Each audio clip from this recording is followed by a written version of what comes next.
पहा काही important points आहेत की जे आपल्याला आता फायनल अकाउंट सोडत असताना लक्षात घ्यायचे. मग हे इम्पॉर्टंट पॉइंट कोणते आहेत ते बघूया आणि आपण पुढे जाऊया. तर असे काही इम्पॉर्टंट पॉइंट असणार आहेत की जे तुम्ही फायनल अकाउंट सॉल्व्ह करत असताना, प्रॉब्लेम सॉल्व्ह करत असताना आपल्याला डेफिनेटली लक्षात घ्यावे लागतात. तर आपण ते समजून घेऊया. काही आयटम असे आहेत की ज्यांचे इफेक्ट फक्त एकच होतं, आपल्याला कन्फ्युजन करू शकतात. असे काही आयटम आहेत ते देखील समजून घेऊया. पहा, each item for the trial balance मधला जो प्रत्येक आयटम असतो त्याचा इफेक्ट किती होतो? एकच होतो. बघा, म्हणूनच त्यांनी सांगितले each item of trial balance will be included only one in the final account. म्हणजे काय, फायनल अकाउंट प्रिपेअर करत असताना ट्रायल बॅलन्स मधले जे आयटम दिलेले असतात त्यांचा एकच इफेक्ट होतो. मग हा एक इफेक्ट कुठं असू शकतो? आवाज येतोय? मग हा एक इफेक्ट कुठं असू शकतो? एक तर ट्रेडिंग अकाउंटला, किंवा प्रॉफिट अँड लॉस अकाउंटला, किंवा बॅलन्स शीटला. या तीन पैकी एका ठिकाणी ट्रायल बॅलन्स मधला आयटम जाणार. हे सर्वांना क्लिअर झालं का? हो sir. Okay. Then after each adjustment, म्हणजे प्रत्येक ऍडजस्टमेंटचे दोन इफेक्ट होतात. दोन सारख्याच अमाऊंटचे किती इफेक्ट होणार?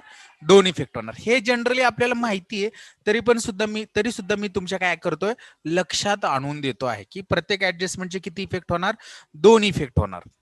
मग एखाद्या अकाउंटच्या डेबिटला जाईल किंवा बॅलन्स शीटच्या असेटला दुसरा इफेक्ट असेल. पहिला इफेक्ट प्रॉफिट अँड लॉसच्या डेबिटला असला तर, जर क्रेडिटला असला प्रॉफिट अँड लॉसच्या तर बॅलन्स शीटच्या लायबिलिटीला असू शकतो, किंवा अजून वेगळं असू शकतं. म्हणजे जे इफेक्ट आहेत ते दोन स्टेटमेंटला, दोन अकाउंटला जाणार आहेत. दोन इफेक्ट होतील.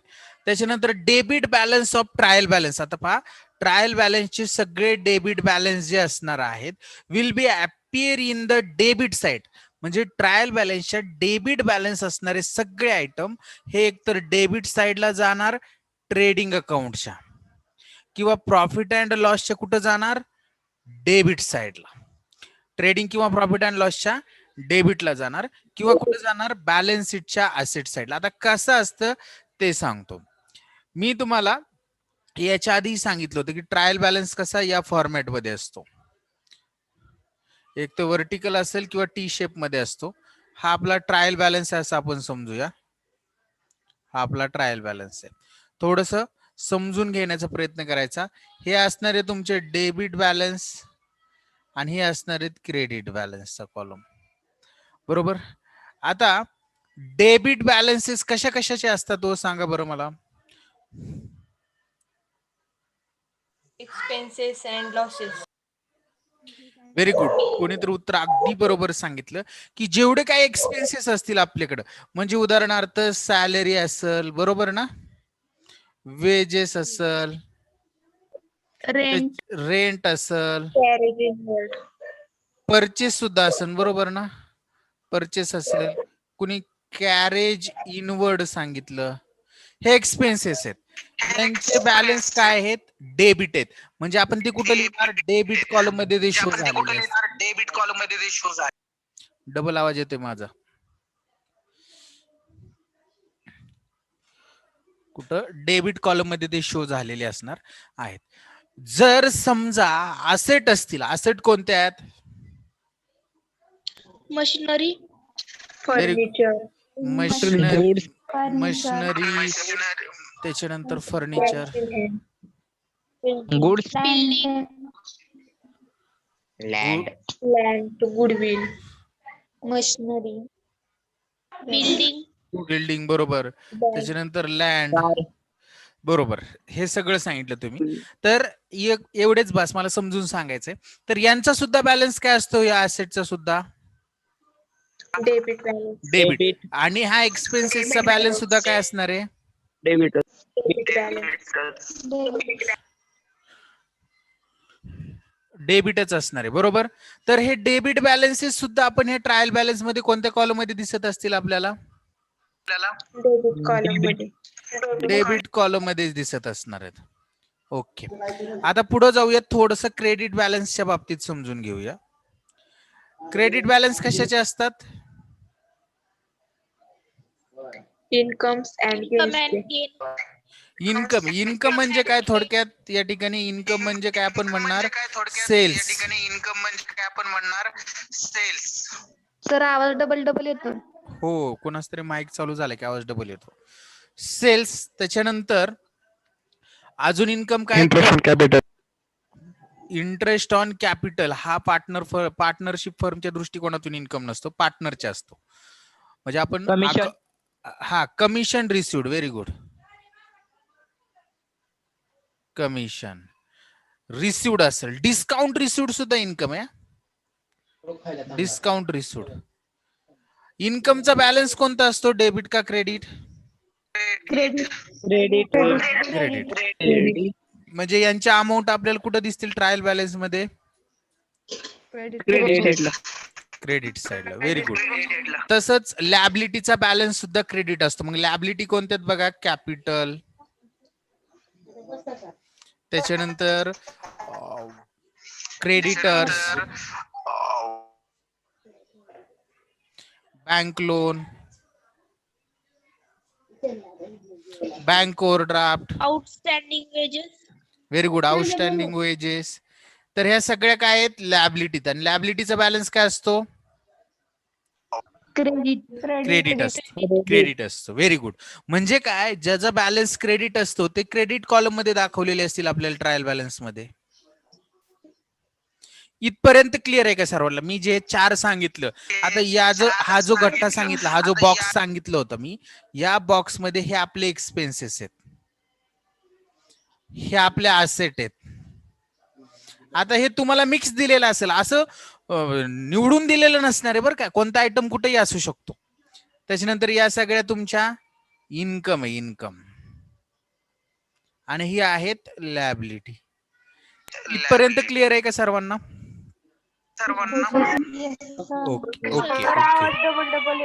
हो कोणाच तरी माईक चालू झाला ना आवाज. मला काय होतं, जर कोणाचं चालू आहे असं जर बघितलं मी की समजत नाही, मी समोर जे सांगतोय ते माझ्यापासून डिस्प्ले निघून जातो. त्यामुळं तुम्हीच थोडीशी काळजी घ्या. चला आता मला काय सांगायचं होतं की आपण अकाउंट कोणते तयार करतो? फायनल अकाउंट तयार करताना मला अकाउंटची एकदा नावं सांगा बरं. चला. Trading account, profit and loss account, balance sheet. Balance sheet account नसतं, बॅलन्स शीट स्टेटमेंट असतं. लक्षात राहू द्या. बॅलन्स शीटला अकाउंट म्हणायचं नाही, आपल्याला वेळ समजतील लोक. बघा कोणतं तुम्ही मला सांगितलं पहिल्यांदा? Trading account. ट्रेडिंग. त्याच्यानंतर profit and loss. Profit and loss आणि बॅलन्स शीट. बरोबर. आता ट्रेडिंग अकाउंटच्या डेबिट साइडला आपण सगळे डायरेक्ट एक्सपेन्सेस लिहितो. क्रेडिटला direct income. Profit and loss अकाउंटची डेबिट आहे, क्रेडिट आहे. आता एक गोष्ट लक्षात ठेवायचं, ज्यांचा बॅलन्स डेबिट आहे, आता ही लॅबिलिटी बॅलन्स शीटच्या बाबतीतला आणि इकडे असेट साइड असते. ज्यांचा बॅलन्स डेबिट आहे, एक्सपेन्सेसचा बॅलन्स काय आहे? डेबिट बॅलन्स आहे. बरोबर. मग जेवढे काही एक्सपेन्सेस असतील प्रॉब्लेम मध्ये आपल्याला दिलेले, काय सांगतो मी, लक्ष द्या, जेवढे काही एक्सपेन्सेस असतील ते सगळे एक्सपेन्सेस कुठं जातील? ह्या ट्रेडिंग अकाउंटच्या डेबिट साइड किंवा प्रॉफिट अँड लॉस अकाउंटच्या डेबिट साइडला. पहा, जर डायरेक्ट एक्सपेन्सेस असतील तर कुठं जातील? ट्रेडिंग अकाउंटच्या डेबिट साइडला. किंवा प्रॉफिट अँड लॉस अकाउंटच्या कुठं जातील? डेबिट साइडला. कळतंय?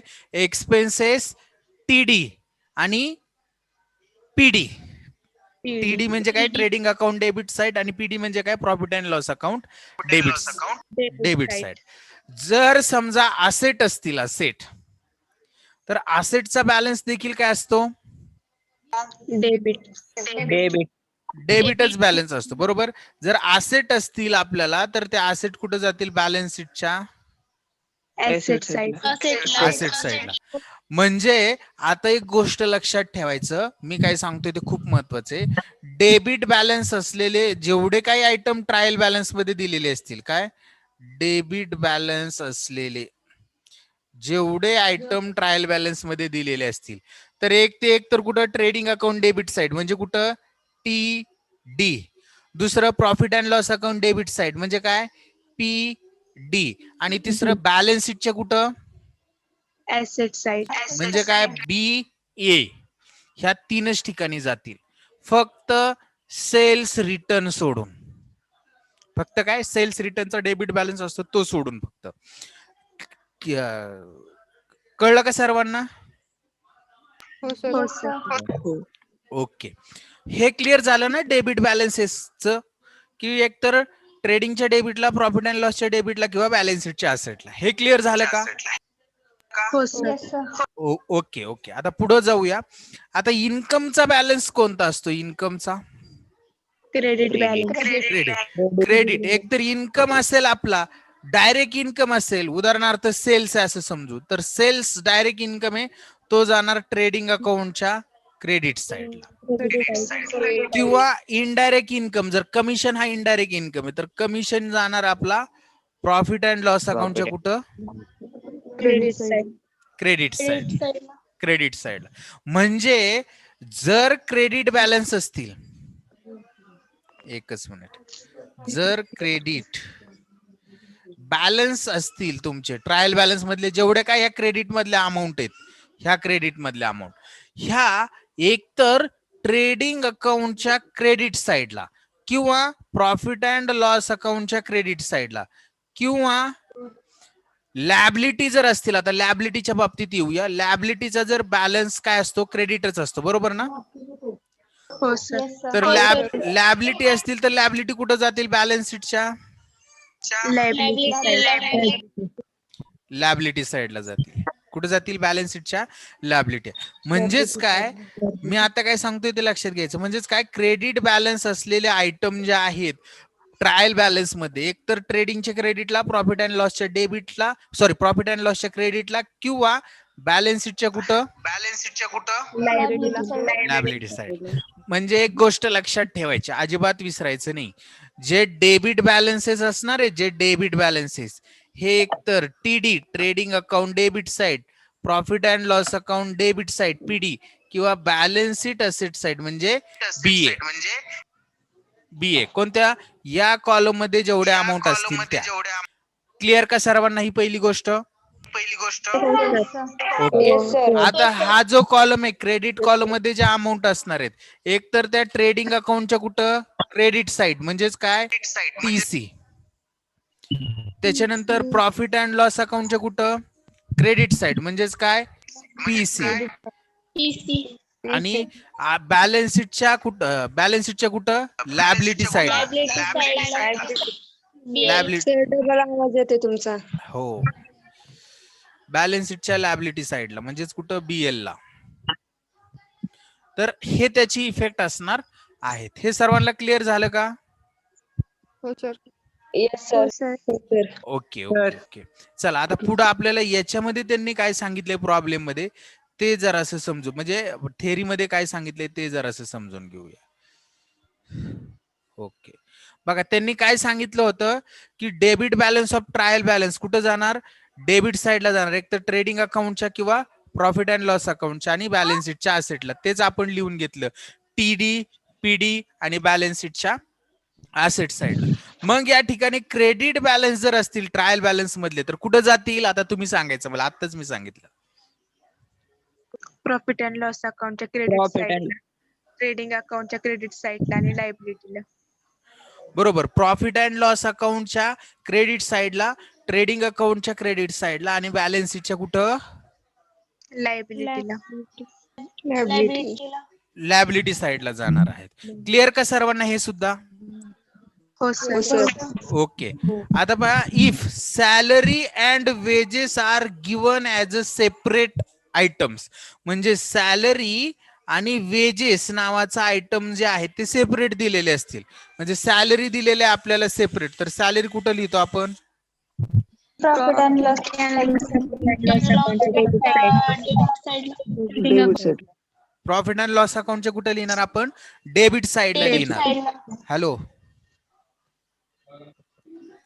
हॅलो दादाराव, एक 15 मिनिटात करू का लेक्चर हा.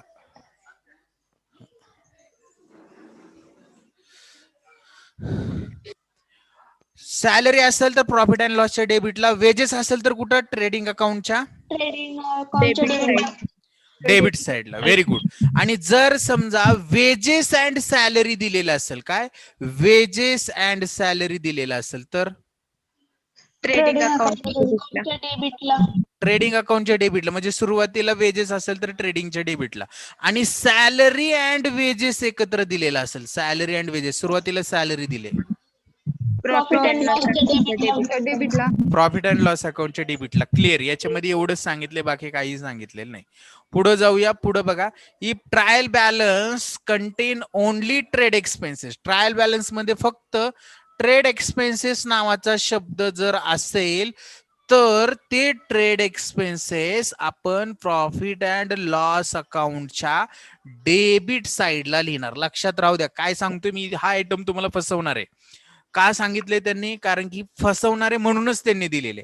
ट्रायल बॅलन्स मध्ये ट्रेड एक्सपेन्सेस हाच फक्त आयटम असेल. हाच फक्त म्हणजे काय, या ट्रेड एक्सपेन्सेस सोबत एक 4 एक्सपेन्सेस आहेत, त्यांची जर नावं नसतील, म्हणजे ट्रायल बॅलन्स मध्ये एक्सपेन्सेस मध्ये ट्रेड एक्सपेन्सेसच असेल आणि बाकीचे 4 नावं नसतील. 4 नावं कोणती बघा, 4 नावं, सन्ड्री एक्सपेन्सेस जर दिलेला नसेल, सन्ड्री एक्सपेन्सेस दिलेला नाही, ऑफिस एक्सपेन्सेस दिलेला नाही, जनरल एक्सपेन्सेस दिलेला नाही, आणि मिसलेनियस एक्सपेन्सेस ट्रायल बॅलन्स मध्ये दिलेला नाही. अशा वेळेस ट्रेड एक्सपेन्सेस जर असतील, अशा वेळेस ट्रेड एक्सपेन्सेस जर असतील तर ते लिहिणार आपण आपल्या प्रॉफिट अँड लॉस अकाउंटच्या डेबिट साइडला. कुठं लिहिणार? प्रॉफिट अँड लॉसच्या डेबिटला. कळलं? कोणते 4 एक्सपेन्सेस दिलेले नसतील तर sundry expenses, office expenses, general expenses आणि मिसलेनियस एक्सपेन्सेस. हे 4 एक्सपेन्सेस जर दिलेले नसतील तर ट्रेड एक्सपेन्सेस दिलेला असेल तर हा ट्रेड एक्सपेन्सेस आयटम आपण कुठे लिहिणार? प्रॉफिट अँड लॉस अकाउंटच्या डेबिट साइडला. Okay, very good. Debit side. आणि जर समजा हे आयटम दिलेले असतील, आहेत, ऍप्लिकेबल आहेत, ट्रायल बॅलन्स मध्ये मेन्शन केलेले आहेत, तर हा ट्रेड एक्सपेन्सेस आपण आता प्रॉफिट अँड लॉसच्या डेबिटला न लिहिता कुठं लिहिणार? ट्रेडिंग अकाउंटच्या डेबिटला. कुठं लिहिणार? ट्रेडिंग अकाउंटच्या डेबिट साइडला. त्यांनी तेच सांगितले, जर समजा हे एक्सपेन्सेस दिलेले असतील, trade expenses show on the debit side of trading account, trading अकाउंटच्या डेबिट साइडला लिहायचा. हे ट्रेड एक्सपेन्सेसच्या बाबतीत आहे. क्लिअर का सर्वांना हे ट्रेड एक्सपेन्सेस? ओके, चला पुढं जाऊया. आता पुढं काय सांगितलंय त्यांनी पहा, एक्सपेन्सेस आर शोन, काय सांगितलंय, एकच मिनिट. हा, ते झालेले, आपण झाले ते. पुढे जाऊया. हे बघा, the adjustment of bad debts and provision for bad debts and doubtful debts should be affected after other adjustment of debtors. म्हणजे काय, बॅड डेब्ट्स किंवा प्रोव्हिजन फॉर बॅड डेब्ट्स म्हणजे आरडीडीच्या ह्या 2 ऍडजस्टमेंट ज्या आहेत, डेटर्स वरच्या बाकीच्या ज्या ऍडजस्टमेंट आहेत त्या ऍडजस्टमेंट केल्यानंतर ह्या ऍडजस्टमेंटचे इफेक्ट करायचे. मग बाकीच्या ऍडजस्टमेंट कोणत्या? सच ऍडजस्टमेंट कॅन बी अनरेकॉर्डेड सेल्स असेल, ड्रॉइंग इन्क्लूड डेटर्स असेल, किंवा drawing treated as a sales असेल, तर ह्या ऍडजस्टमेंट. आता याचा सिक्वेन्स जो आहे तो मी तुम्हाला पुढे आता सांगितलेला. काल मी तुम्हाला थेअरी शेअर केली ती, मी लिहिलेली ऍडजस्टमेंटची. बघितली का सर्वांनी? ओके, ती थोडीशी लिहून ठेवा, एक 4-5 पेजेस असतील माझ्या अंदाजे. त्याच्यानंतर reserve for discount on debtors. बघा, reserve for discount on debtors, debtors वर डिस्काउंट द्यायचा, म्हणजे ज्यांना आपण उधारीवर माल विकलाय अशा लोकांना डिस्काउंट देण्यासाठी रिझर्व तयार केला. तर should be effect after the adjustment for bad and doubtful debts. म्हणजे बॅड अँड डाउटफुल डेब्ट्स किंवा आरडीडीचे ऍडजस्टमेंट झाल्यानंतर डिस्काउंट ऑन डेटर्सचे ऍडजस्टमेंट करायचे. हे देखील मी पुढे तुम्हाला ज्या शेवट मी लिहून ठेवलेला आहे माझ्या थेअरीमध्ये त्याच्यामध्ये क्लिअर करेन. पुढं reserve for discount on creditors, reserve for discount on creditors असेल तर त्याचे जे इफेक्ट आहेत ते इफेक्ट कधी करायचे, जर क्रेडिटर्स वर जे ऍडजस्टमेंट असतील ते ऍडजस्टमेंट अगोदर करून घ्यायच्या आणि नंतर डिस्काउंटची इफेक्ट करायची क्रेडिटर्स वरच्या. त्याच्यानंतर हिडन किंवा सेल्फ ज्या ऍडजस्टमेंट असतात त्या ऍडजस्टमेंटचे इफेक्ट जे आहेत ते प्रॉब्लेम व्यवस्थित बघायचा. मी काल तुम्हाला सांगितलंय की बाबा ज्या हिडन ऍडजस्टमेंट असणार आहेत त्यांचे जे इफेक्ट असणार आहेत ते आपल्याला 2 इफेक्ट होतात हिडन ऍडजस्टमेंटचे. त्याच्या संदर्भात जी स्पेशल इंस्ट्रक्शन दिलेली असतात, म्हणजे काय स्पेशल माहिती असते कंसात वगैरे, तर ती वाचून त्या पद्धतीने इफेक्ट करायचे. त्याच्यानंतर closing stock should be taken. आता क्लोजिंग स्टॉकच्या 2 अमाऊंट दिलेल्या असतात, एक म्हणजे कॉस्ट प्राइस आणि दुसरी म्हणजे मार्केट प्राइस. अशा 2 अमाऊंट दिलेले असतात. मग cost on market price, cost किंवा मार्केट प्राइस या 2 पैकी जी अमाऊंट कमी असेल ती क्लोजिंग स्टॉक म्हणून घ्यायची. म्हणून त्यांनी म्हटले बघा, कॉस्ट प्राइस और market price which ever is less. Closing स्टॉकच्या बाबतीत काय 2 अमाऊंट दिल्या, कोणत्या 2 अमाऊंट, कॉस्ट किंवा मार्केट प्राइस. तर यापैकी कोणती अमाऊंट आपण क्लोजिंग स्टॉक म्हणून गृहीत धरणार? Small amount. कमी वाली. बरोबर, कोणती जी अमाऊंट आपली कमी आहे ती अमाऊंट धरणार. त्याच्यानंतर पुढे त्यांनी पहा काय सांगितलेलं आहे, इफ अ मॅनेजर और a partner is allowed a commission. मॅनेजरला किंवा पार्टनरला कमिशन दिलेलं असेल पर्सेंटेज मध्ये, कशाच्या, नेट प्रॉफिटच्या, तर such commission should be calculate on the following manner. मग त्यांचा जो कमिशन कॅल्क्युलेट करण्याचा जो फॉर्म्युला आहे तो फॉर्म्युला थोडासा पाठ करून ठेवायचा. काय कमिशन जे अमाऊंट आहे तर rate of commission into net profit divided 100 हा एक फॉर्म्युला आहे. दुसरा एक फॉर्म्युला आहे आफ्टर चार्जिंग सच कमिशन. नेट प्रॉफिट जर काढायचं असेल तर अशा वेळेस rate of commission into net profit 100 plus rate of commission हा फॉर्म्युला आहे. हे फॉर्म्युले पाठ करा. आणि शेवट पहा 2 सांगितलेत. ड्रॉविंग वरचं जर इंटरेस्ट आपल्याला काढायचं असेल आणि ड्रॉविंग कधी घेतले याची जर डेट दिलेली नसेल तर किती महिन्याचं इंटरेस्ट काढतो आपण कंपल्सरी सांगितलंय मी. 6 months. किती महिन्याचं? 6 महिन्याचं. Very good, very good. आणि त्याच्यानंतर if partner introduce capital in middle of the amount year then the interest on capital. म्हणजेच काय, पार्टनरने इंट्रोड्यूस म्हणजे ऍडिशनल कॅपिटल आणलं. ऍडिशनल कॅपिटल कधी आणलं? वर्षाच्या मध्यभागी आणलं. मिडल ऑफ द इयर म्हटलंय त्याला, middle of the accounting year म्हटलं. तर अशा वेळेस त्या ऍडिशनल आणलेल्या कॅपिटल वर किती महिन्याचं इंटरेस्ट कॅल्क्युलेट करायचं, कोण सांगू शकतंय? 6 month.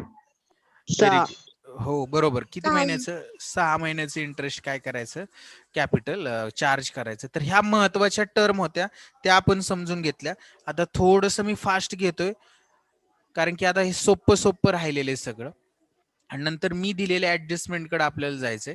तर पहा या ठिकाणी काही आयटम आहेत, treatment of some important item appearing in the trial balance.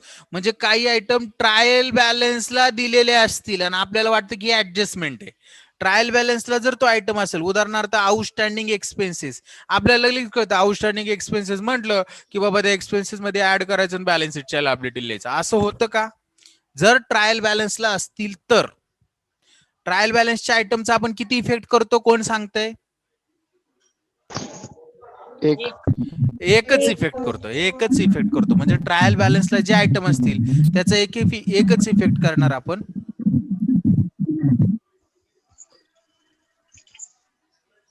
विद्या तुझा आवाज येत होता.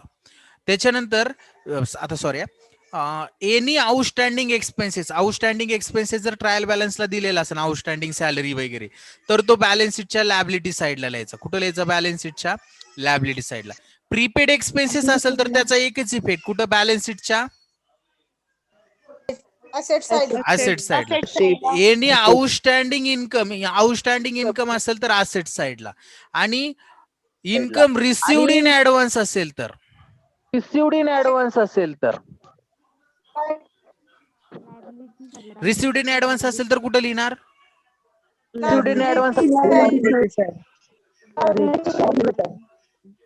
लायबिलिटी साईडला. हो बरोबर. कुठं लिहिणार? लॅबिलिटी साइडला. सेलार आहे मला वाटतं, आरती सेलार. तू फक्त माईक चालू ठेव, बाकीच्यांनी सगळ्यांनी माईक बंद करा. आरती सेलरचा चालू राहू द्या. हा, माझा आवाज येतोय का डबल आता? नाही. हो सर येतोय. Sir double. डबल आवाज येतोय ना? हो नाही सर. मला वाटलं आरतीचं चालू असल्यावर येतोय कदाचित. बघा मी हे केलं. तर बर, इन्कम रिसिव्ड इन ऍडव्हान्स जर असेल तर लॅबिलिटी साइडला लिहिणार. डेप्रिशिएशन असेल तर ते डायरेक्ट डेबिट साइडला लिहिणार प्रॉफिट अँड लॉसच्या. हे समजून घ्या बरं का तुम्ही. Loss on sale of asset असेल, लॉस आहे, लॉस कुठे रेकॉर्ड करतो? प्रॉफिट अँड लॉसच्या डेबिट साइडला. गुड्स विड्रॉन बाय पार्टनर, पार्टनर्सने गुड्स विड्रॉ केला तर तो कुठं रेकॉर्ड करणार? डेबिट साइडला रेकॉर्ड करणार ऍज अ ड्रॉविंग म्हणून कॅपिटल अकाउंटच्या किंवा करंट अकाउंटच्या डेबिट साइडला. जनरल रिझर्व्ह जर असेल किंवा रिझर्व्ह फंड जर आयटम असेल तर लॅबिलिटी साइडला लिहिणार. डिपॉझिट फ्रॉम पब्लिक तर ते असेल, पब्लिकचं डिपॉझिट स्वीकारलं तर लॅबिलिटी साइडला लिहिणार बॅलन्स शीटच्या. Goods distributed as a free sample असेल तर हा आपला लॉस आहे म्हणजे खर्च आहे, तो डेबिट साइडला लिहिणार प्रॉफिट अँड लॉसच्या. त्याच्यानंतर सस्पेन्स अकाउंट. सस्पेन्स म्हणजे आपल्याला माहित नाही की थोडाफार डिफरन्स येतोय आपण फायनलाइज अकाउंट करत असताना. जर debit, if it is on debit side, जर ते डेबिट साइडला असेल तर ती जी फिगर आहे ती बॅलन्स शीटच्या असेट साइडला दाखवायची, आणि क्रेडिट साइडला असेल तर बॅलन्स शीटच्या लॅबिलिटी साइडला दाखवायची.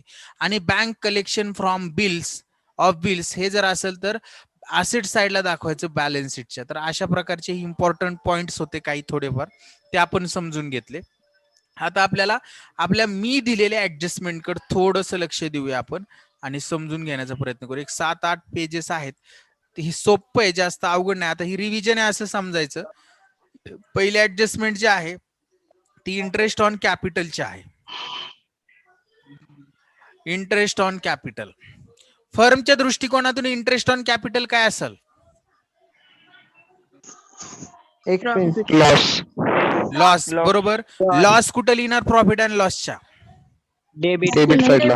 डेबिट साइडला. म्हणून त्याचा एक इफेक्ट बघा, प्रॉफिट अँड लॉस अकाउंटच्या डेबिट साइडला लिहिणार आपण.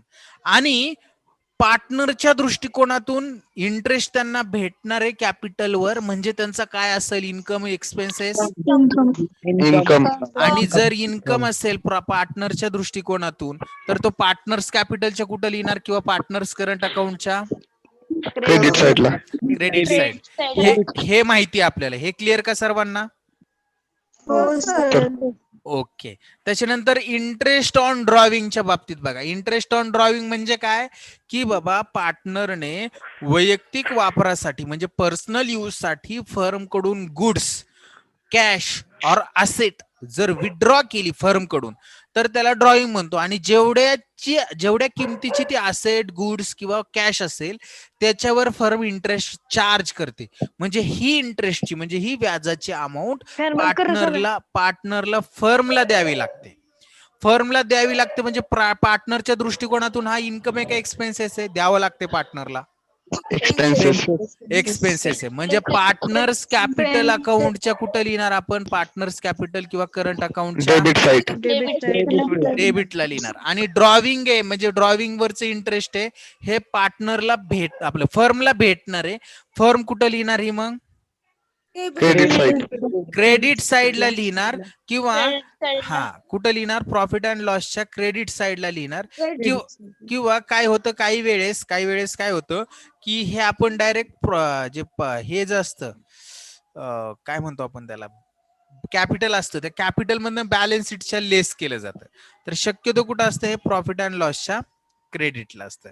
नेक्स्ट. आता हे ते उदाहरणाद्वारे समजून सांगितले त्यांनी, तर ते उदाहरण काय बघायची गरज नाही. आणि या ठिकाणी मी नोट तर दिलेली आहे. जर प्रॉब्लेम मध्ये ड्रॉविंग घेतलेली डेट दिलेली नसेल तर ड्रॉविंग वर किती महिन्याचे इंटरेस्ट चार्ज करणे? 6 महिने. इंटरेस्ट ऑन ड्रॉविंगची ऍडजस्टमेंट क्लिअर. त्याच्यानंतर पुढे जाऊया.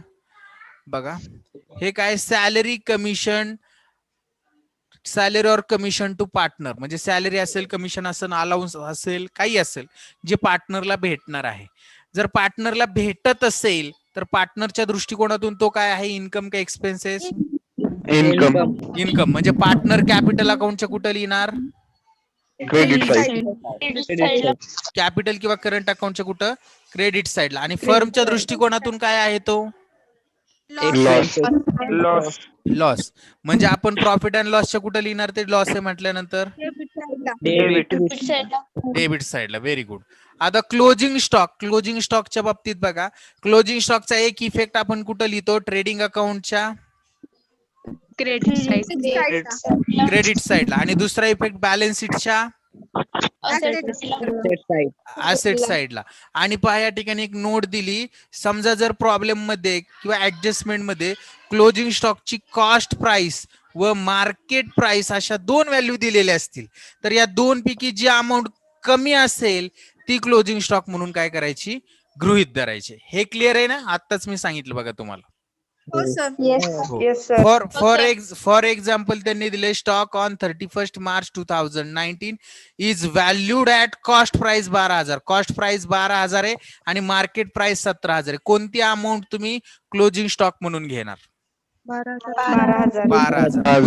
मग त्यांनी तेच सांगितलं, या ठिकाणी आपण क्लोजिंग स्टॉकची अमाऊंट 12,000 रुपये गृहीत धरणार, कारण 12,000 व 17,000 या दोन पैकी 12,000 ही अमाऊंट काय आहे? कमी आहे. क्लिअर का सर्वांना? हो सर. एकच मिनिट. चला पुढे जाऊया. पुढे काय दिलेलं नाही पुढच्या पेजवर.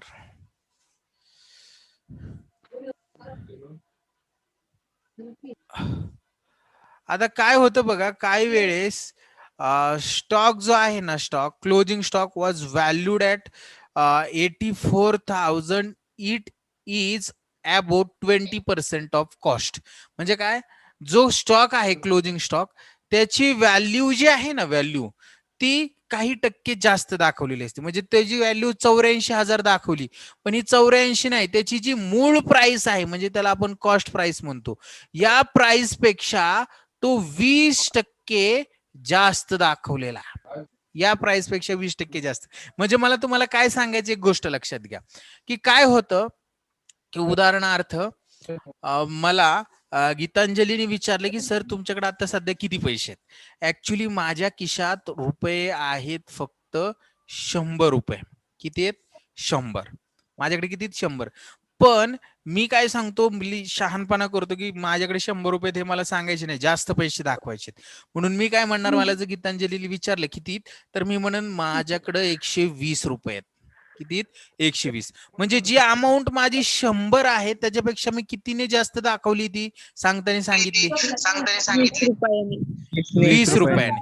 तसंच या ठिकाणी जेवढे पर्सेंटेज जास्त दाखवलेले असतील, काय सांगतोय मी, जेवढे पर्सेंटेज जास्त दाखवलेले असतील तेवढ्या पर्सेंटेज, म्हणजे तेवढे पर्सेंटेज काय करायचं, आपलं 100 अमाऊंट अशी गृहीत धरायची आणि या 100 मध्ये जेवढे पर्सेंटेज जास्त दाखवलेले असतील ते ऍड करायचे.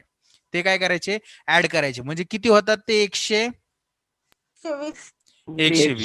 120 होतात. आणि जे काही प्राइस दाखवलेली असेल, आता प्राइस बघा किती दाखवलेली स्टॉकची? 84,000 दाखवली, बरोबर ना? मग आपण काय करणार? 84,000 घेणार आणि 100 मध्ये प्लस त्याचा फॉर्म्युलाचं बघा, ओरिजिनल कॉस्ट 84,000, त्याच्यानंतर किती? 100 प्लस पर्सेंटेज. 100 किती आहेत?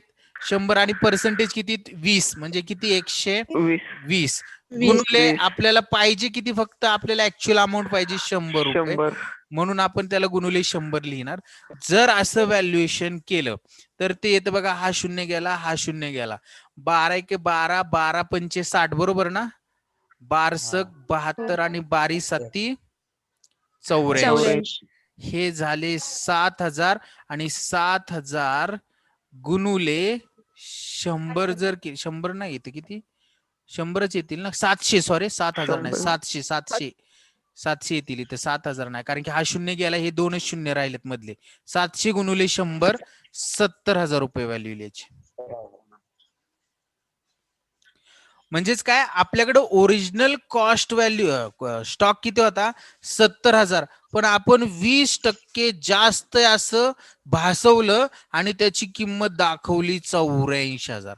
आपल्याला किती पाहिजे, ओरिजिनल कॉस्ट काय ती पाहिजे असते. ही ओरिजिनल कॉस्ट काढण्यासाठी आपण फॉर्म्युला काय यूज केला, जी काय अमाऊंट दिलेली असेल 84,000 भागिले 100 जितके पर्सेंटेज दिलते तेवढे ऍड करायचे, 120, 100 + 20 जास्त होते ते ऍड केले, गुणुले आपल्याला पाहिजे 100चा आकडा, आणि असं जर केलं तर आपल्याला ती व्हॅल्यू किती आली, 70,000 रुपये व्हॅल्यू आली. कळलं का हे सर्वांना? हो सर. हो सर. याला दुसरा शब्द प्रॉब्लेम मध्ये दिलेला असतो, over valued. Over valued of stock.